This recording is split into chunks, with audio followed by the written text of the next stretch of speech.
Assalamualaikum warahmatullahi wabarakatuh. Halo anak-anak sekalian, apa kabarnya? Mudah-mudahan selalu sehat ya.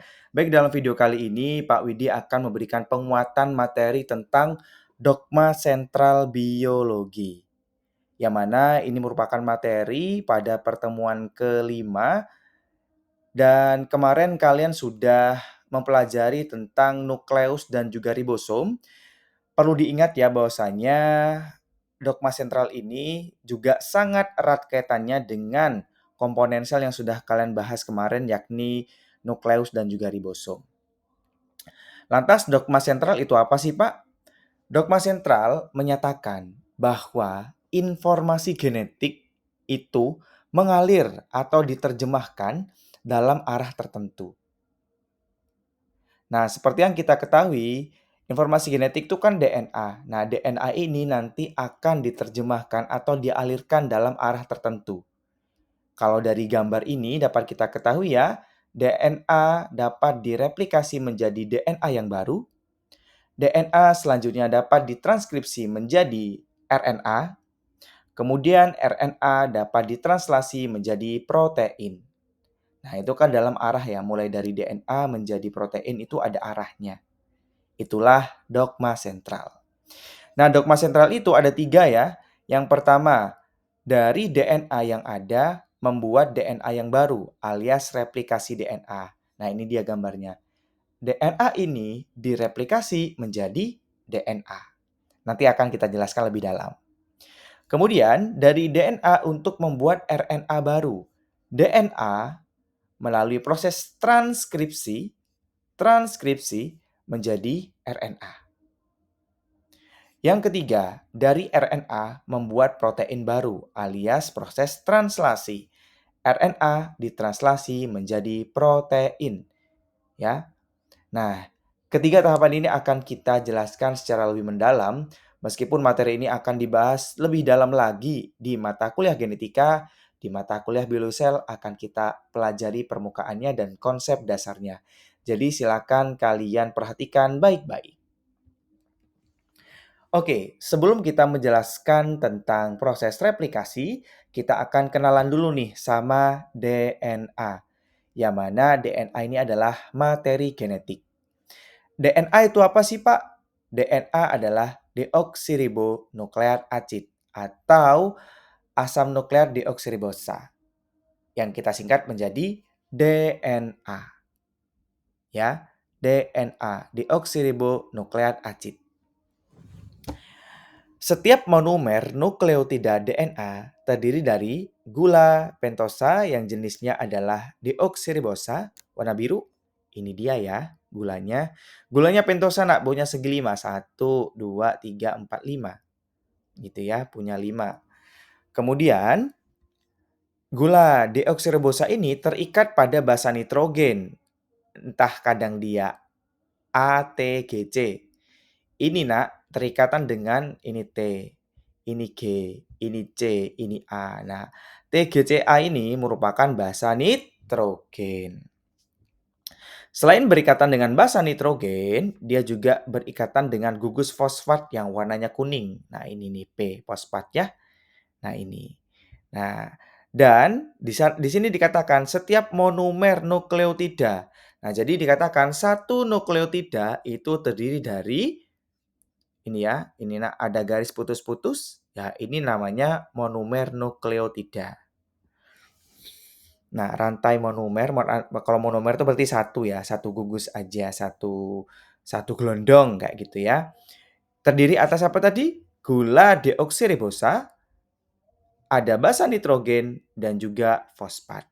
Dan kalau kalian lihat, nah di sini, oh berarti Pak dalam satu DNA itu panjang dong Pak. Ya, benar. Dia adalah nukleotida. Nukleotida yang saling berhubungan yang nantinya akan panjang sekali. Gitu ya. Nah, Pak Widi ulangi lagi bahwasanya setiap monomer nukleotida itu terdiri atas gula deoksiribosa, basa nitrogen, dan juga fosfat. Nah, seperti yang ada pada garis putus-putus ini. DNA nukleotida. Kemudian, gugus fosfat dari suatu nukleotida terikat pada gula dari nukleotida berikutnya melalui ikatan kovalen, membentuk tulang punggung fosfat dan gula bergantian, tempat basa tersebut menonjol. Nah, jadi ini nak backbone ya. Sugar fosfat backbone. Nah, ini merupakan punggungnya. Nah, namanya aja dia punggung berarti dia sangat kuat sekali. Tidak mudah dipisahkan ikatannya, ya.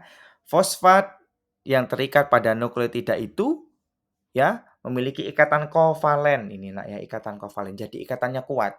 Ibarat kata ini namanya backbone ya, backbone itu tulang punggung keluarga atau ya kalau di rumah dia itu semacam pondasinya lah sehingga dia harus kuat dan tidak mudah tercerai-berai. Gitu ya. Kemudian untaian polinukleotida. Nah, kalau poli berarti banyak nak ya. Kalau mono berarti hanya satu, kalau poli berarti banyak. Untaian polinukleotida memiliki arah dari ujung 5 dengan gugus fosfat dan ke ujung 3 dengan gugus OH dari gula. Maksudnya apa sih, Pak? Nah, ini dia, Nak, ya. Ini yang warnanya magenta ini adalah ujung 5, ini adalah ujung 3. Maksudnya apa, Pak, ujung 5 dan ujung 3? Maksudnya adalah ini kan gula deoksiribosa. Kemudian dia nanti yang ujung 5 ya, yang, karbon kelimanya gula ini, Nak, akan berikatan dengan fosfat. 5 dari mana, Pak? Ya ini, satu. Ini kan ujung, karbon 1, karbon 2, karbon 3, karbon 4, ya, dan karbon 5. Nah, ini ditulisnya di sini, Nak. Lek tulis di sini nanti angel gitu ya. Jadi karbon 5-nya di sini. Nah, jadi si fosfat ini berikatan dengan karbon 5 dari gula. Kemudian kalau yang bagian ujung 3 Pak, nah yang ujung 3 ini ya yang berikatan adalah gugus OH ya. Ini karbon 1, karbon 2, karbon 3. Nah yang karbon 3 ini berikatan dengan gugus OH gitu ya. Nah jadi dengan adanya pola seperti ini sehingga dia akan membentuk untaian yang berarah. Yang paling ujung ini makanya kalau ada DNA, nah pasti ada ujung 5, ujung 3-nya, seperti itu, ya. Nah ini, 5 aksen dan 3 aksen merujuk pada angka yang diberikan pada karbon dalam cincin gula. Lihat angka magenta. Nah jadi intinya karbon kelimanya, ya nomor 5-nya ini berikatan dengan fosfat sehingga disebut dengan ujung 5. Kemudian yang paling akhir itu karbon ketiganya berikatan dengan gugus OH. Sehingga itulah yang dimaksud dengan ujung 5 dan ujung 3. Gitu. Ya, jadi ini dia nak struktur dari DNA. Ya, kembali lagi Pak Widi ingatin struktur dari DNA. Yang mana DNA dalam satu monomer nukleotidanya terdiri atas gula deoksiribosa, fosfat, dan basa nitrogen. Dan basa nitrogennya terdiri atas timin, guanin, sitosin, dan juga adenin. Diingat-ingat ya, karena nanti kita akan membandingkan antara DNA dengan RNA. Gitu ya. Oke, ini dia struktur DNA. Selanjutnya, nah ini dia nak, ini adalah penjelasan penguatan ya. Ini dia strukturnya, ini ada sugar ya. Sugar itu artinya gula ya. Gulanya apa tadi? Deoksiribosa. Gula akan berikatan dengan basa nitrogen dan juga dengan fosfat. Satu gelondong ini disebut dengan satu nukleotida. Kemudian ikatan antara gula dengan fosfat itu ikatan kovalen sehingga dia sangat kuat. Kemudian, nah ini namanya DNA ya. Kalau DNA itu kan double helix, Nak. Jadi antara sini sama sini saling berikatan. Ya, ini untai 1, ini untai 2-nya saling berikatan. Yang berikatan antara untai 1 dengan untai yang lainnya siapa, Pak? Yang di sini kalau dapat kita lihat ya, ini adalah hidrogen bond atau ikatan hidrogen antara basa nitrogen 1 dengan basa nitrogen yang lain. Nah, beda ya ikatannya. Kalau ini kovalen, ini ikatan hidrogen. Gitu. Kemudian, antara basa nitrogen yang sebelah sini dengan yang sini, nah ternyata ada interaksi van der Waals. Ya, ini ada interaksi van der Waals yang mana interaksi van der Waals itu adalah semacam interaksi yang seperti kalian kalau lihat cicak bisa nempel ke tembok gitu, nah seperti itu, Nak. Jadi dia ada interaksi tarik-menarik gitu, tapi bukan ikatan, gitu ya. Kemudian ini ya, 3 aksen karena dia nempel karbon ketiga, kalau ini 5 aksen karena nempel di karbon kelima, gitu ya. Ini dia penjelasan lebih lanjut tentang struktur DNA. Nah, kalau distrukturin seperti ini, Nak, ya. Jadi seperti ini, melingkar seperti ini, berpilin gitu ya. The DNA double helix is right hand.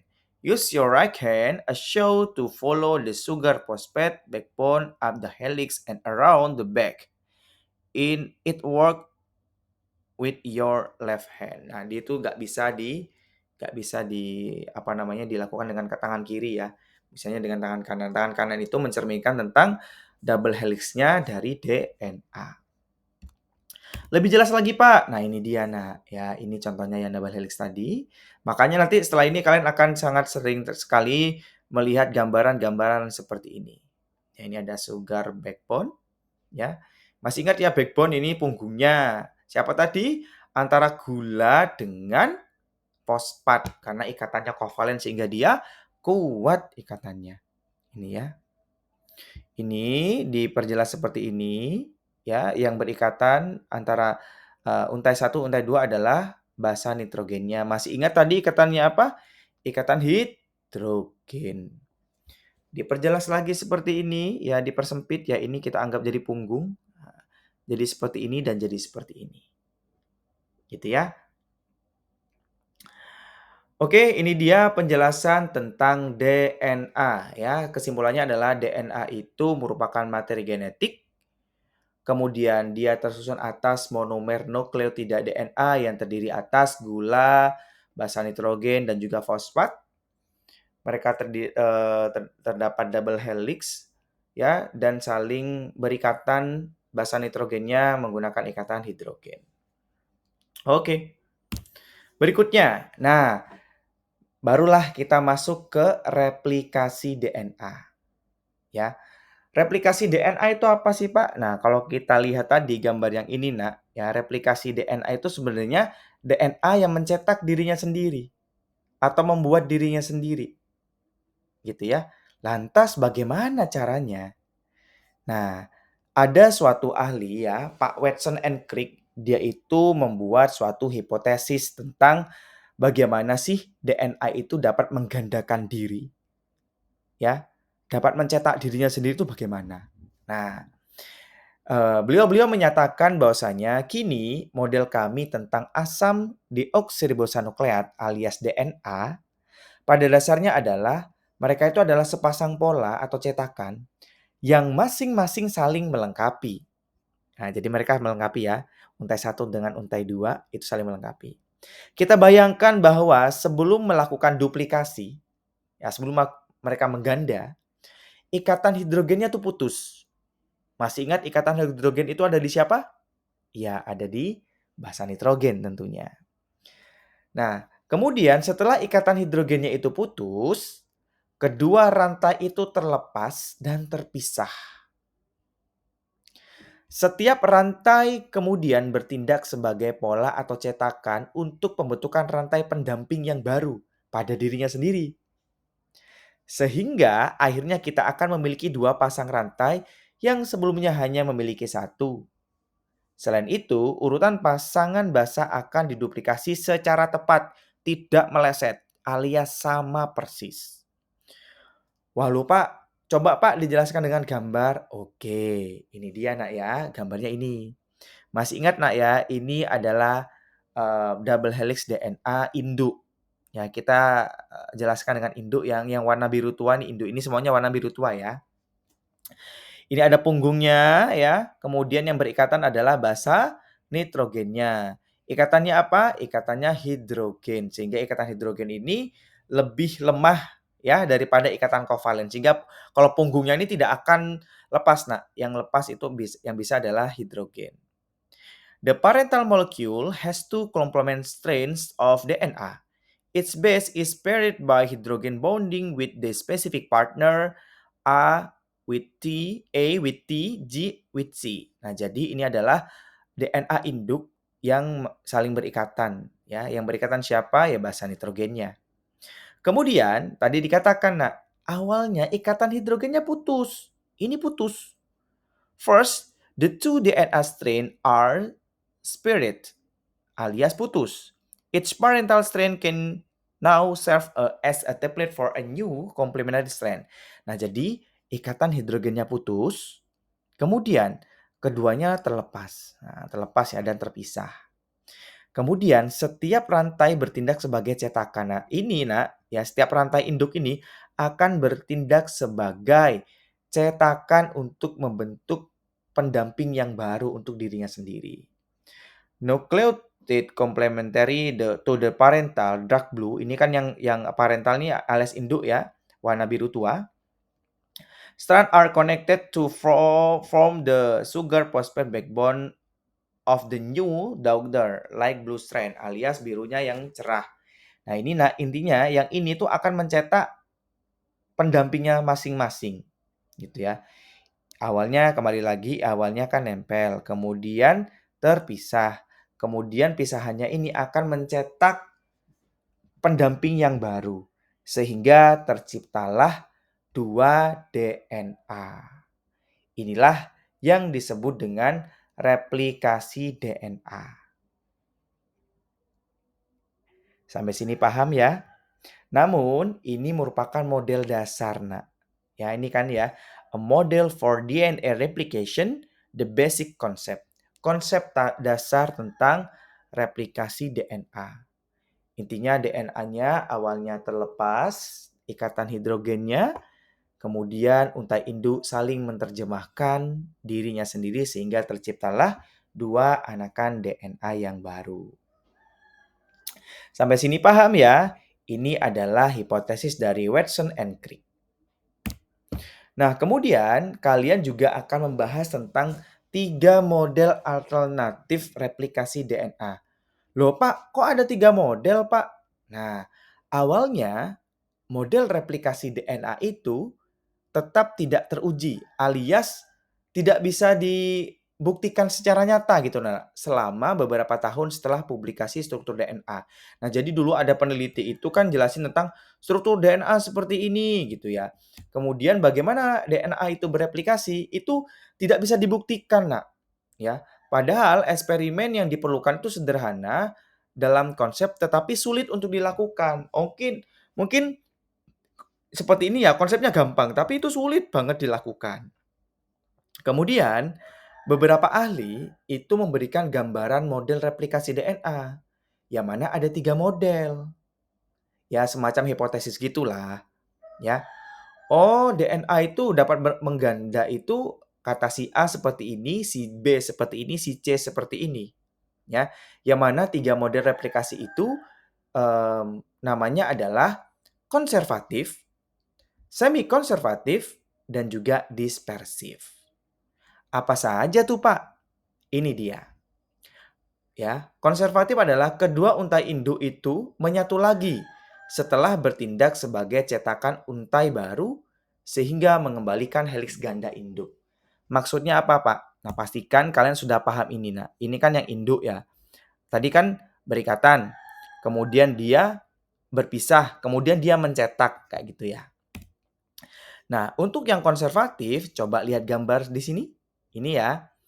Ini, perhatikan gambar. Biru tua itu berarti DNA induk. Biru muda berarti anakan alias yang baru. Oke, kita coba zoom yang konservatif. Aduh, ini nggak bisa di zoom ternyata. Ya udah ya, sementara gini dulu. Oke, perhatikan yang konservatif ya. Pertama ini adalah DNA induk. Nah, masih ingat yang tadi ya? DNA induk akan berpisah alias ikatan hidrogennya terlepas. Kemudian untai induk ini akan mencetak pasangan atau pendampingnya, yakni yang baru. Kemudian kalau yang konservatif tadi ada bilang dia itu setelah mencetak, ya setelah mencetak dia akan menyatu lagi yang induk. Sehingga terbentuk seperti ini. Nah, ini kan induk, Nak. Dia nyetak dulu nih, sudah nyetak, dia gabung lagi ya, induk mau sama induk, anak dengan anak. Sehingga terbentuk seperti ini. Ya, inilah model yang konservatif. Pak Widi ulangi lagi. Awalnya adalah ini DNA induk. Kemudian nanti dia akan bereplikasi. Mereka akan lepas ikatan hidrogennya, kemudian saling mencetak pasangannya, kemudian induk akan kembali lagi dengan induk, anak silakan bergabung dengan anak. Sehingga terbentuklah model yang seperti ini. Ini adalah model konservatif. Yang kedua, model semi-konservatif. Kedua untai induk memisah dan masing-masing berfungsi sebagai cetakan untuk sintesis untai baru yang komplementer. Nah, ini ya seperti yang ini, ibarat kata melanjutkan ini, gitu ya. Nah, jadi ini untai induk, kemudian mereka terpisah ikatan hidrogennya, ya. Kemudian mereka akan saling mencetak masing-masing pendamping dan ya udah dia akan melanjutkan ke tahapan berikutnya. Dia ya tidak akan menyatu lagi. Induk tidak menyatu dengan induk lagi. Induk akan bersama pendampingnya, induk bersama dengan pendampingnya seperti gambar ini. Gitu ya. Nah, jadi ibarat kata untai induk tidak kembali lagi, melainkan dia akan melanjutkan proses berikutnya. Oke, yang terakhir tentang model dispersif. Setiap untai baru atau anakan mengandung campuran DNA sintesis yang lama dan yang baru. Nah, ini jauh lebih apa namanya, Nak? Lebih acak lagi. Namanya aja dispersif ya. Yang mana setiap strain ini kan induknya, Nak. Kemudian nanti dia terpisah. Kemudian saling mencetak anaknya, ya, pendamping barunya. Kemudian eh, mereka itu akan induk sama sama anakan tuh akan termix gitu, Nak. Ini coba kalian lihat pada gambar ya. Gambarnya sangat jelas sekali bahwasanya hasil anakan, hasil replikasi DNA itu isinya adalah mix. Ada bagian induknya, ada bagian anakannya. Nah, saya rasa dengan melihat gambar ini, kalian akan bisa membedakan antara model konservatif, semi-konservatif, dan juga dispersif. Nah, kalau yang model Watson and Crick ini, Nak, ya di sini dikatakan, model Watson and Crick memperkirakan bahwa ketika helix ganda bereplikasi, masing-masing dari dua molekul anak akan memiliki satu untai lama dari molekul induk dan satu untai baru yang dibuat. Nah, jadi ini ya. Jadi ibarat kata Watson and Crick ini lebih setuju dengan model yang semi konservatif daripada yang konservatif dan juga dispersif. Sampai sini paham ya? Oke. Lantas bagaimana, Pak? Lalu model replikasi mana yang benar? Walaupun model konservatif dan dispersif itu tidak mudah dibuat, ya. Ini sama ini tuh pikirannya orang nih kayaknya mustahil deh. Kayaknya susah deh gitu ya. Nah, walaupun model konservatif dan dispersif itu tidak mudah dibuat atau tidak mudah dilakukan, namun model-model ini tetap berkemungkinan benar sampai si model ini tuh dibuktikan salah. Nah, jadi sampai saat ini pun masih perlu dibuktikan gitu, Nak. Ya, meskipun ya ini ada suatu penelitian nih yang sudah membuktikan. Setelah 2 tahun menjalani penelitian di California Institute of Technology, pada akhir tahun 1950-an, peneliti atas nama Matthew Meselson dan Frankenstahl merancang eksperimen cerdas yang mampu membedakan ketiga model tersebut. Hasil mereka mendukung model replikasi DNA semi-konservatif, seperti yang diprediksi oleh Watson and Crick. Dan eksperimen mereka secara luas diakui di kalangan ahli biologi sebagai contoh klasik dari desain yang elegan. Nah, jadi memang kalangan biologi itu ibarat kata setelah melihat penelitiannya Pak Meselson dan Stahl ini tuh, oh iya setuju bahwasanya model yang paling benar itu adalah yang semi konservatif.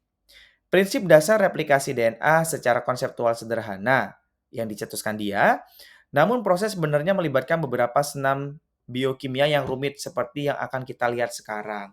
Maksudnya gimana Pak? Intinya Nak, si peneliti ini pengen menjelaskan hal itu yang sederhana, meskipun pada kenyataannya prosesnya itu akan rumit sekali. Nah, tapi kita yang sederhana saja, begitu ya. Jadi kembali lagi Pak Widi jelaskan bahwasanya ini adalah penelitian Matthew, Michelson, and Franklin yang membuktikan bahwasanya model yang paling sesuai, yang paling dimungkinkan adalah model semi konservatif. Bagaimana Pak mereka itu membuktikannya? Nah ini dia. Objek penelitian mereka adalah bakteri E. coli, yang mana E. coli ini dikultur dalam medium yang mengandung prekursor nukleotida berlabel isotop berat nitrogen 15N. Ya. Maksudnya gimana, Pak? Nah, si peneliti ini itu menggunakan DNA-nya bakteri. Kenapa bakteri, Pak? Ya iyalah, karena bakteri yang paling sederhana, mudah diamati, dia juga punya DNA. Gitu ya. Kemudian bakteri itu nanti dikultur. Dikultur tuh ibarat kata kita ada bakteri, kemudian bakterinya itu kita rawat, Nak. Dirawatnya tuh pakai medium. Biasanya nanti kalau kalian praktikum mikrobiologi, mediumnya tuh agar-agar. Agar-agar ini nanti bisa diisi nutrisi, kayak gitu. Nah, penelitiannya Pak Matthew ini, ya Matthew dan Franklin ini, bakteri E. coli-nya itu ditanam pada suatu medium yang mana mediumnya itu sudah diberi isi atau alias mengandung prekursor nukleotida. Masih ingat ya nukleotida itu apa? Ya, nukleotida itu DNA yang susunannya adalah gula deoksiribosa, fosfat, dan juga basa nitrogen. Nah, jadi di mediumnya itu sudah dikasih prekursor alias semacam bahan bahan baku untuk membuat DNA. Gitu ya. Yang mana bahan bakunya itu punya label. Labelnya adalah 15N. Nah ini, labelnya 15N sehingga dikasih warna agak gelap, gitu ya. Nah, ibarat kata gini, Nak, "Ini bakteri, saya masukkan kamu ke dalam medium ini. Ini aku kasih makan makanan ini silakan kamu buat, eee, bahan untuk kamu menggandakan diri, DNA-mu. Nah, makanan ini saya kasih label 15N ya," gitu. Kenapa dikasih label, Nak? Karena setelah bakteri itu ditaruh di sini, itu akan dipindahkan ke medium dengan Mmm, dengan medium yang memiliki prekursor nomor 14. Jadi awalnya 15 menjadi 14. Tujuannya apa, Pak? Tujuannya adalah untuk mengetahui DNA terbarunya itu yang mana, itu. Seperti yang kita ketahui, bakteri yang awalnya ditaruh di 15N, nanti dia kan akan mereplikasi tuh, ya kan? Akan mereplikasi diri. Kemudian dipindahkan ke yang 14, nanti dia akan replikasi lagi. Nah, kalau labelnya berbeda otomatis dia akan menandai DNA induk itu akan berwarna, gelap, ya karena dia awalnya ditaruh di tempat yang di isotop yang gelap, kemudian DNA hasil replikasi baru dia akan berwarna biru cerah karena dia sudah ditempatkan di medium yang baru, yang memiliki label berbeda. Seperti itu. Ya, kembali lagi Pak Widi ingatkan, ya Pak Widi ulangi lagi ya, memang agak susah menjelaskan penelitian ini. Ya, Pak Widi ulangi lagi. Matthew dan Franklin melakukan penelitian dengan cara menggunakan bakteri E. coli yang awalnya dimasukkan ke dalam medium dengan label 15N. Yang mana medium ini akan membantu dia untuk melakukan replikasi DNA. Kemudian setelah itu dia dipindahkan ke tempat dengan label yang berbeda yakni 14N. Setelah itu mereka nanti akan dilakukan treatment. Nah, ini ya tahapan dan hasil penelitian. Bakteri E. coli dikultur dalam medium yang mengandung 15N. Nanti dia akan mereplikasi. Kemudian setelah itu bakteri ditransfer ke medium yang 14N. Nah, kenapa berbeda? Agar bisa menandai mana DNA yang lama induk dan juga DNA yang baru alias anakan. Setelah 20 menit sampel DNA disentrifuge. Nah ini, setelah 20 menit disentrifuge, Nak. Nah, kemudian setelah ini satu nih, tabung satu. Kemudian dibiarin lagi selama 40 menit, diambil lagi, disentrifuge lagi. Gitu. Nah, jadi ibarat kata yang 20 menit ini adalah hasil replikasi pertama, dan yang kedua ini adalah hasil replikasi kedua. Hasilnya sama nggak? Enggak, ini dia hasilnya. Wah, dia itu ada di tengah-tengah. Warnanya pun sepertinya campuran antara yang tua dengan yang muda. Ini ya hasilnya.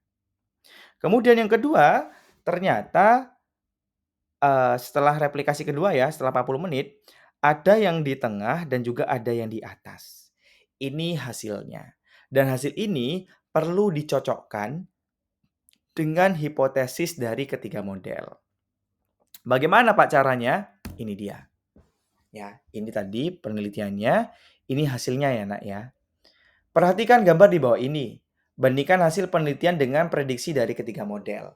Nah, yuk kita coba ingat-ingat kembali Nak. Model konservatif. Masih ingat ya? DNA induk, kemudian saling mencetak anakan, kemudian induk akan kumpul dengan induk, anak kumpul dengan anak. Ini gambarannya kan? Nah, kalau ini memang terjadi, maka hasilnya kok kayak gini. Ini kan hipotesisnya. Hasilnya kayak gini, otomatis hipotesis ini gagal. Tidak berlaku yang konservatif. Gitu ya. Karena hasil penelitiannya tuh ini ada di tengah-tengah. Nah, sedangkan kalau kita ngikutin kalau hipotesis konservatif itu benar, harusnya ya ini tuh terpisah jadi dua. Ini ya karena induk dengan induk, anak dengan anak, tapi ternyata dia campur. Ya, campur. Induk dan anak dia campur di sini. Nah, yang sama-sama campur itu yang model mana? Yakni semi konservatif dia campur, dispersif dia campur. Nah, jadi untuk replikasi pertama yang paling memungkinkan adalah semi konservatif dan juga dispersif. Gitu ya. Lalu lanjut, kalau ini salah otomatis salah semua ya. Lanjut, yang 40 menit hasilnya bagaimana? Hasilnya seperti ini, Nak.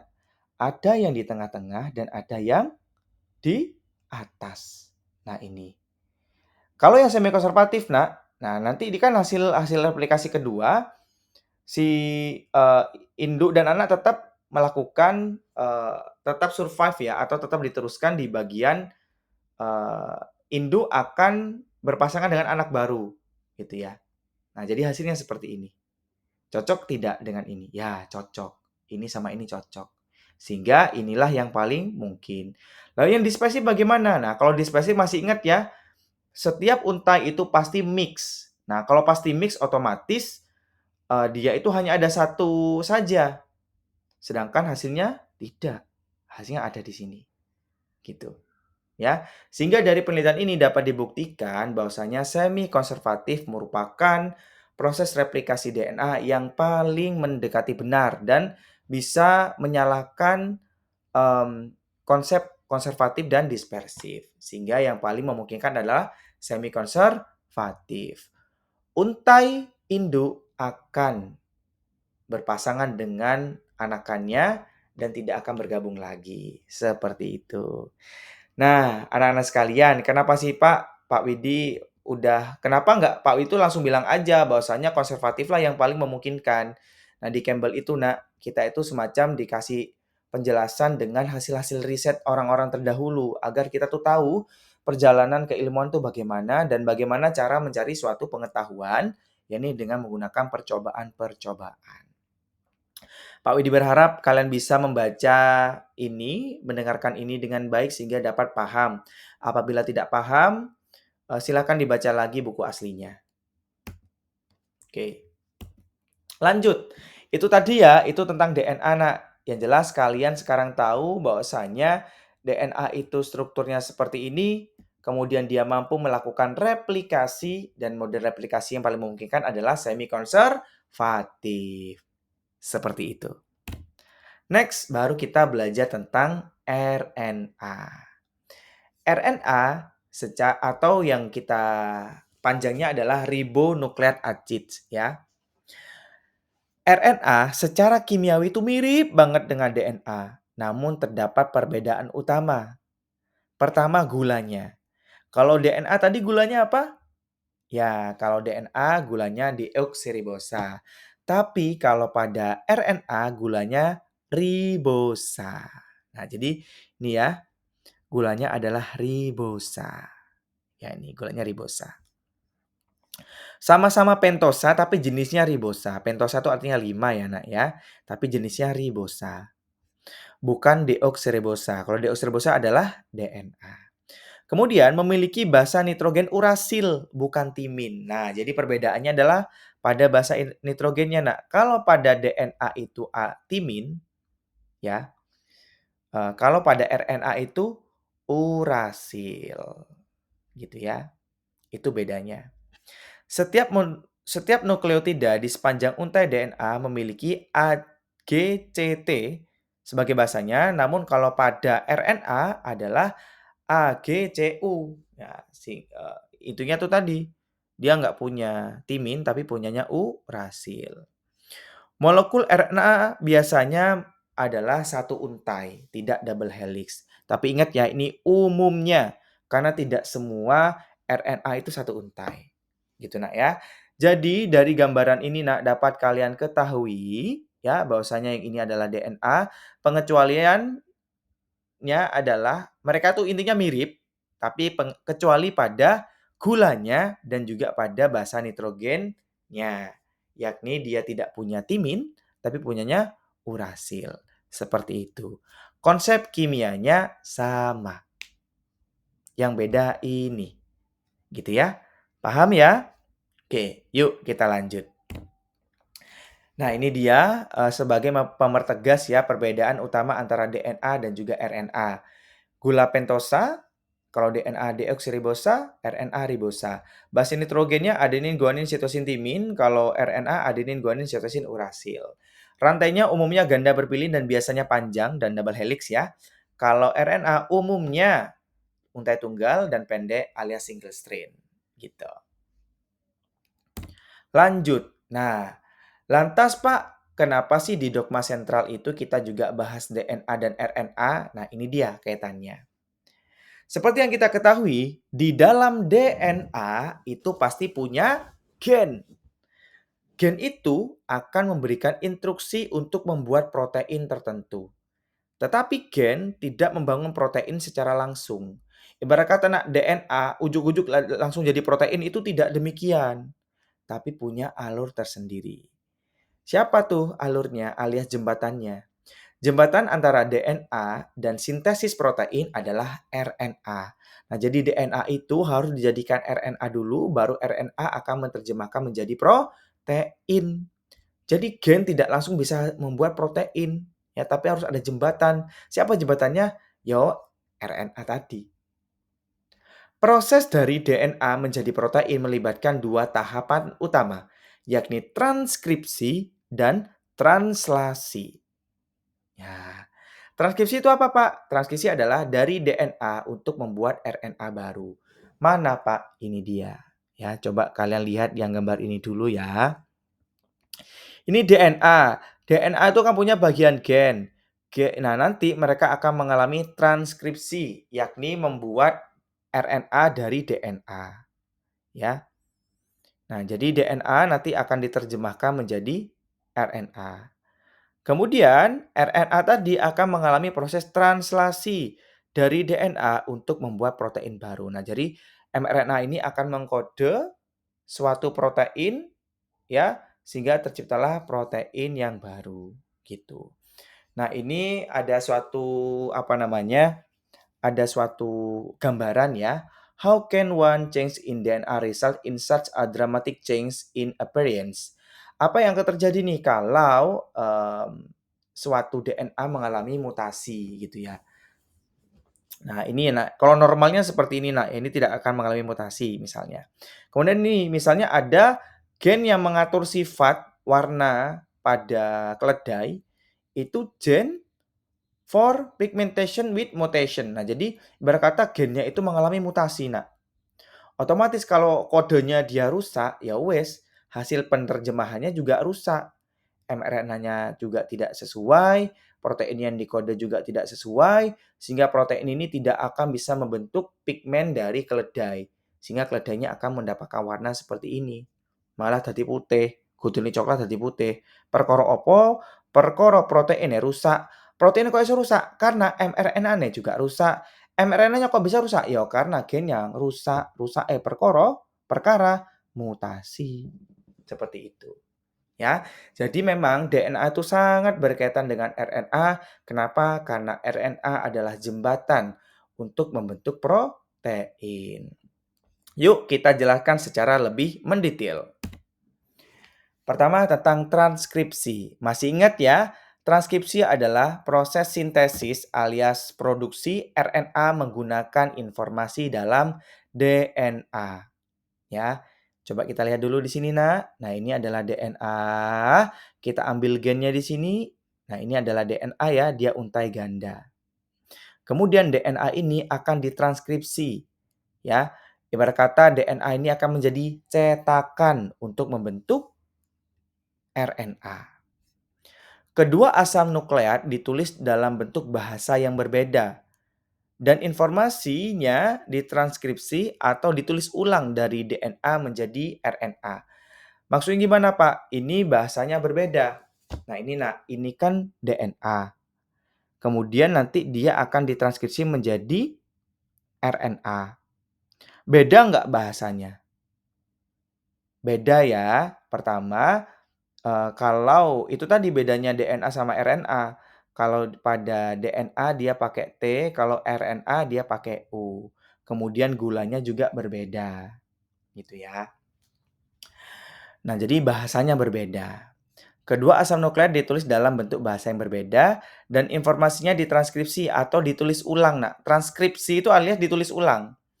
Nah, jadi bukan berarti si DNA ini terpotong kemudian jadi RNA, tidak, tapi ditulis ulang, ya. Nanti akan ada video yang menjelaskan itu. Ya, jadi ditulis ulang tek tek tek tek tek menjadi RNA. Lantas, DNA ini ibarat kata berfungsi untuk cetakan menyusun nukleotida RNA yang komplementer. Nah, jadi si DNA ini ibarat kata pencetaknya mRNA. Untuk gen pengkode protein, molekul RNA yang dihasilkan adalah transkrip yang tepat dari instruksi pembentukan gen. Nah, jadi si DNA ini pasti akan secara tepat ditranskripsi dengan baik, gitu ya. Kalau kode DNA-nya baik-baik saja, otomatis RNA-nya juga akan dikode secara tepat dan juga baik-baik saja. Nah, kode ini pasti kalau sedang baik-baik saja ya, tidak mengalami mutasi dan lain-lain, pasti dia akan mengkode protein alias asam amino yang tepat gitu. Nggak mungkin meleset ya. Untuk gen pengkode protein molekul RNA yang dihasilkan adalah transkrip yang tepat. Nah, pasti tepat gitu ya. Yang nanti dia akan menginstruksi gen. Jadi molekul RNA ini disebut dengan mRNA alias messenger RNA. Karena apa? Karena dia yang membawa pesan genetik dari DNA ke mesin sintesis protein sel. Siapa mesinnya? Ribosom, gitu ya. Makanya di sini disebut dengan mRNA. Kenapa? Karena dia membawa pesan dari DNA. Begitu ya. Ini dia proses transkripsi, menulis ulang DNA menjadi RNA yang mana mereka memiliki perbedaan dalam hal gula dan juga basa nitrogen.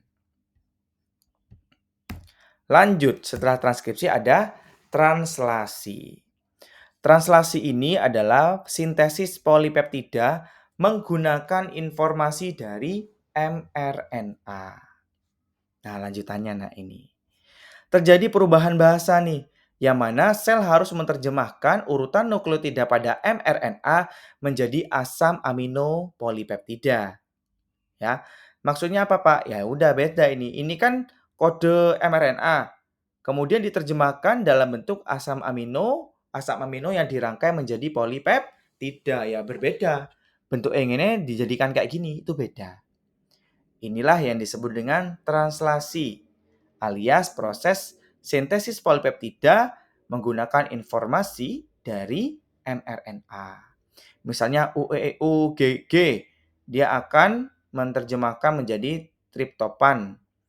Kemudian triple U akan menerjemahkan fenilalanin, GGC glisin, UCA serin, dan seterusnya. Intinya kalau translasi adalah proses sintesis polipeptida menggunakan informasi dari mRNA. Nanti juga akan ada penjelasannya tersendiri secara lebih mendalam. Yang kalian perlu ketahui adalah di mana nih proses translasi terjadi. Tempat translasi adalah mesin pencetak protein alias ribosom. Suatu kompleks molekuler yang memfasilitasi pengikatan asam amino secara teratur menjadi rantai polipeptida. Seperti itu. Nah, ini dia gambarannya. Ya, ini dia gambaran proses transkripsi dan translasi. Ya. Masih ingat ya, transkripsi apa? Transkripsi adalah proses pembentukan mRNA dari informasi DNA. Nah, ini dia. Kalau translasi, proses pembentukan polipeptida menggunakan informasi dari mRNA dan terjadi di ribosom. Ini dia. Lantas, apa Pak perbedaan antara sel prokaryotik dan eukaryotik jika ditinjau dari proses transkripsi dan translasinya? Nah, perlu kita kembali lagi, kalau prokaryotik itu punya nukleus tidak? Tidak. Jadi DNA-nya ya ada di dalam sel itu. Kalau eukaryotik dia ada nukleusnya. Ini yang perlu kita garis bawahi. Transkripsi. Prokaryotik itu terjadi di dalam sel tanpa adanya nukleus, jadi langsung DE. Sedangkan eukaryotik terjadi di dalam nukleus. Nah, ini ya transkripsinya terjadi di dalam nukleus. Itu perbedaannya. Kemudian, proses modifikasi pasca transkripsi. Nah, jadi ada suatu tahapan yang mana setelah transkripsi berarti menghasilkan mRNA ya, itu ada modifikasi. Nah, pada prokaryotik itu tidak terjadi. Sedangkan pada eukaryotik itu terjadi modifikasi. Sehingga, ini dia ya, setelah pada eukaryotik, setelah terjadi proses transkripsi, dia itu tidak menghasilkan mRNA yang fungsional, ya, masih menghasilkan yang namanya pre-mRNA. Pre-mRNA ini harus diprosesing dulu, harus dimodifikasi dulu. Setelah dimodifikasi, baru terjadi proses atau terjadi pembentukan mRNA yang sesungguhnya, yang fungsional. Gitu. Nah, jadi kalau pada sel eukaryotik masih ada tahapan modifikasi pasca transkripsi. Bagaimana Pak cara modifikasinya? Nanti kalian akan pelajari di mata kuliah genetika. Ya, akan dipelajari itu. Kalau di sini janganlah nanti kalian pusing ya. Intinya pada sel eukaryotik terjadi proses modifikasi pasca transkripsi, sedangkan pada prokaryotik tidak terjadi. Kemudian pada saat translasinya, pada prokaryotik dapat terjadi langsung setelah transkripsi. Nah, misalnya gimana Pak? Misalnya nih ya, ada DNA, kemudian nanti dia akan mengalami transkripsi.